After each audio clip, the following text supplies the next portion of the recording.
മക്കളെ ഇപ്പം നോമ്പൊക്കെ അല്ലേ, നമുക്കിന്നൊരു നോമ്പ് കഞ്ഞി ഉണ്ടാക്കാം. ഓരോരോ സ്ഥലങ്ങളിൽ ഓരോരോ രീതിയിലൊക്കെയാണ് നോമ്പ് കഞ്ഞി ഉണ്ടാക്കുക. ഇത് ഞാൻ ഉണ്ടാക്കുന്ന രീതിയിലാണ് ഞാൻ ഉണ്ടാക്കുന്നത്. ഇതിൽ എന്തെങ്കിലും കുറവോ കൂടുതലോ കുറ്റോ എന്തെങ്കിലും ഉണ്ടെങ്കിൽ നിങ്ങൾ കമൻറ്റിൽ എഴുതി അറിയിച്ചു തരണം കേട്ടോ. ഇനി നമുക്ക് എങ്ങനെ ഉണ്ടാക്കുക എന്ന് കാണാം. മക്കളെ, ഞാൻ ഉണ്ടാക്കുന്നത് ഈ കുക്കറിലാണ് കേട്ടോ. ഈ കുക്കറിൽ ഉണ്ടാക്കുമ്പോൾ എന്തുണ്ട് വെച്ചിട്ടാ വേഗം കഞ്ഞി ആവുകയും ചെയ്യും, നമുക്ക് വലിയ പണിയും ഉണ്ടാവില്ല.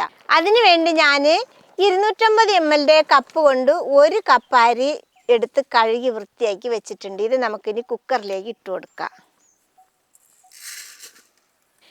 ഞാനിത് ഉണ്ടാക്കുന്നത് ചെറിയൊരു കടയിൽ നിന്ന് വാങ്ങിയിട്ടാണ് കേട്ടോ. ഇനി നിങ്ങൾ ഉണ്ടാക്കുമ്പോൾ റേഷൻ അരി നമ്മൾ വീട്ടിലുണ്ടാവുമല്ലോ, അത് പൊടിച്ചെടുത്താലും ഇതേപോലെ ഉണ്ടാക്കാൻ പറ്റും കേട്ടോ.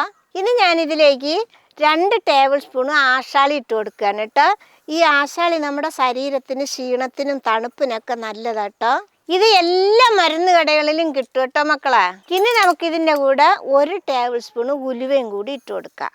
ഇനി ഇതിൻ്റെ കൂടെ ഒരു 7 ഇല്ലി വെളുത്തുള്ളി ഇട്ട് കൊടുക്കണം. അത് നമുക്കൊന്ന് ചതച്ചിട്ടിട്ട് കൊടുക്കാം.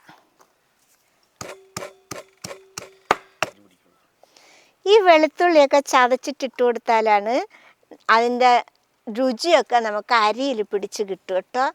ഇനി ഇതിൻ്റെ കൂടെ തന്നെ ഒരു 4-5 ഇല്ലി ചെറിയ ഉള്ളി ഇട്ട് കൊടുക്കാം. അത് നമുക്കൊന്ന് ചതച്ചിട്ടിട്ട് കൊടുക്കാം.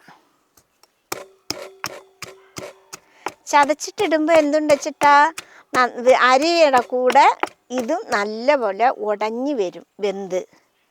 നമ്മൾ ഉടയ്ക്കേണ്ട ആവശ്യമില്ല. ഇതാ, ഇനി നമുക്കിതിലേക്ക് ഒരു 1.5 ടീസ്പൂൺ കുരുമുളക് പൊടി ഇട്ട് കൊടുക്കാം. ഇത് ഈ കുരുമുളക് ഇടുമ്പോൾ നിങ്ങളെ എരിവിനനുസരിച്ച് കൂട്ടിയും കുറച്ചൊക്കെ ഇടാൻ പറ്റും കേട്ടോ. ഇനി നമുക്ക് 1 ടീസ്പൂൺ ചുക്ക് പൊടിയും കൂടി ഇട്ട് കൊടുക്കാം. ഇതൊക്കെ അരിയുടെ കൂടെ ഇടുമ്പോൾ അരി വെന്ത് വരുമ്പോൾ ഇതൊക്കെ ആ ചോറിൽ ഇങ്ങനെ പിടിക്കാൻ വേണ്ടിയിട്ടാണ് ഫസ്റ്റിലെ ഇടുന്നത് കേട്ടോ. ഇനി ഇതിലേക്ക് 1/2 ടീസ്പൂൺ മഞ്ഞൾപ്പൊടിയും കൂടി ഇട്ട് കൊടുക്കാം. ഇനി നമുക്ക് ഇതിൻ്റെ കൂടെ തന്നെ പാകത്തിനുള്ള ഉപ്പിട്ട് കൊടുക്കാം. ഞാനിപ്പോൾ ഉപ്പിൻ്റെ അളവൊന്നും പറയുന്നില്ല, നിങ്ങളുടെ പാകത്തിന് ഇട്ട് കൊടുത്താൽ മതി. പിന്നെ കഞ്ഞി വന്നിട്ട് നമുക്ക് ഉപ്പുണ്ടോയെന്ന് നോക്കുകയും ചെയ്യാം. ഇനി നമുക്കിതിൽ കുറച്ച് വെള്ളം ഒഴിച്ച് കൊടുക്കാം. ഇത് കണ്ടില്ലേ, കഞ്ഞിനെ നമുക്ക് നന്നായിട്ടൊന്ന് ഇളക്കി കൊടുക്കാം. ഇളക്കുമ്പോൾ തന്നെ ചുക്കിൻ്റെയും കുരുമുളക് പൊടിയുടെയും നല്ല മണമുണ്ട് കേട്ടോ.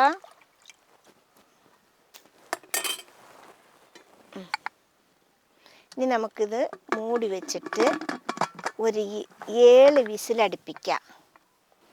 അടുപ്പത്ത് വെച്ച് കൊടുക്കാം. അങ്ങനെ നമ്മുടെ കഞ്ഞി വെച്ചിട്ട് 7 വിസിൽ വന്നിട്ടുണ്ട്.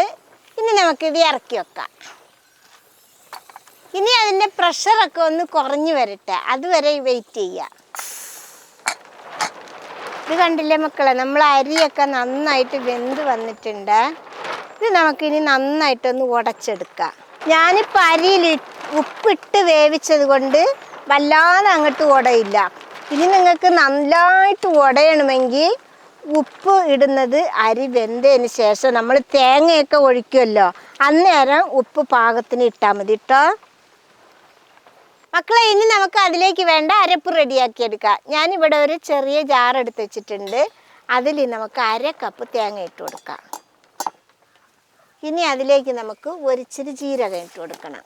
1 ടീസ്പൂൺ ചെറിയ ജീരകമാണ് ഇട്ട് കൊടുക്കുന്നത് കേട്ടോ. ഇനി ഇത് മഷി പോലെ അരച്ച് കൊണ്ടുവരാം. ഇത് കണ്ടില്ലേ മക്കളെ, തേങ്ങ ഇതേപോലെ നൈസായിട്ട് വേണം അരച്ചെടുക്കാൻ. കണ്ടില്ലേ, ഇതേപോലെ കേട്ടോ. നീ ഇതിവിടെ ഇരിക്കട്ടെ. നമ്മളിനി ഉണ്ടാക്കി വെച്ച കഞ്ഞീനെ ചീനിച്ചട്ടിയിലേക്ക് ഇട്ട് കൊടുക്കുക. നിങ്ങൾ വീട്ടിലുണ്ടാക്കുമ്പോൾ കുക്കറിൽ വെച്ച് തന്നെ റെഡിയാക്കിയാൽ മതി കേട്ടോ. ഞാൻ ചീനിച്ചട്ടിയിലാണ് റെഡിയാക്കി എടുക്കുന്നത്. എല്ലാതും വടിച്ചിട്ട് കൊടുക്കുക. ഇനി ഇതിലേക്ക് നമ്മൾ അരച്ചു കൊണ്ടുവന്ന തേങ്ങേനെയും കൂടി ഇട്ട് കൊടുക്കുക. ഇത് കണ്ട, നമ്മുടെ കഞ്ഞി ഇപ്പം ചോറ് പോലെ നല്ല കട്ടിയായിട്ടിരിക്കുന്നുണ്ട്. ഇനി നമുക്കിത് കഞ്ഞിയാക്കണം. അതിന് വേണ്ടി ഞാൻ തേങ്ങ അരച്ച ജാറ് കഴുകിയ വെള്ളവും പിന്നെ വേറെയും കുറച്ചുകൂടി വെള്ളം ഞാൻ ഒഴിച്ചു കൊടുക്കുന്നുണ്ട്. ഇനി നമുക്കിത് കഞ്ഞി ആവുന്നുണ്ടോ എന്ന് നോക്കാം. ആവണില്ലെങ്കിൽ കുറച്ചുകൂടി വെള്ളം ഒഴിച്ചു കൊടുക്കുക. നല്ല കട്ടിയായിട്ട് വേണമെങ്കിൽ കട്ടിയായിട്ട് എടുക്കുക, നല്ല ലൂസായിട്ട് വേണമെങ്കിൽ ലൂസായിട്ടും എടുക്കുക. നമുക്ക് കുറച്ച് ലൂസാക്കി എടുക്കാം. ഇത് ഉപ്പ് ഈ സമയത്തിട്ടാലും മതി കേട്ടോ. അപ്പോൾ നമ്മൾ തേങ്ങയും വെള്ളമൊക്കെ ഒഴിച്ചതല്ലേ, അപ്പോൾ ഉപ്പുണ്ടോയെന്ന് നോക്കി ഇട്ടാൽ മതി. അപ്പോൾ പാകത്തിന് ഉപ്പാവും കേട്ടോ. നമുക്കിനി ഇതിൽ കുറച്ച് കറിവേപ്പിലയും കൂടി ഇട്ട് കൊടുക്കാം. ഇത് ഇനി ഒന്ന് കത്തിച്ച് ചൂടായി തിളച്ച് വരണം. അതുവരെ നമുക്കിങ്ങനെ മെല്ലെ മെല്ലെ ഇളക്കി കൊടുക്കണം കേട്ടോ. ഇത് കണ്ടില്ലേ മക്കളെ, നമ്മുടെ കഞ്ഞി ഒന്ന് തിളച്ച് വന്നിട്ടുണ്ട്. വല്ലാതെ തിളപ്പിക്കൊന്നും പാടില്ല. വല്ലാതെ തിളപ്പിച്ചാൽ നമ്മുടെ തേങ്ങയൊക്കെ കഞ്ഞിയിൽ പിരിഞ്ഞ് വരും.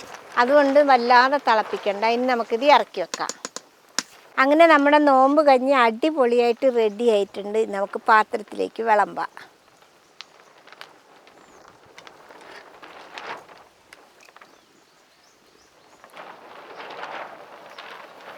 മക്കളെ, അപ്പോൾ ഇത്രയേ ഉള്ളൂ നോമ്പ് കഞ്ഞി ഉണ്ടാക്കാൻ. ഇത് എല്ലാവരും ഉണ്ടാക്കി നോക്കണം. ഇത് ഞാൻ ഉണ്ടാക്കുന്ന രീതിയാണ്. ഇനി നിങ്ങളൊക്കെ എങ്ങനെ ഉണ്ടാക്കുക, ഈ രീതി വേറെയാണെങ്കിലും എനിക്കൊന്ന് പറഞ്ഞു തരണം. ഇനി ഇതിൽ തെറ്റ് കുറ്റങ്ങൾ ഉണ്ടെങ്കിലും എനിക്ക് പറഞ്ഞ് മനസ്സിലാക്കി തരണം. കമൻറ്റിൽ പറഞ്ഞാൽ മതി, ഞാൻ നോക്കിക്കോളാം.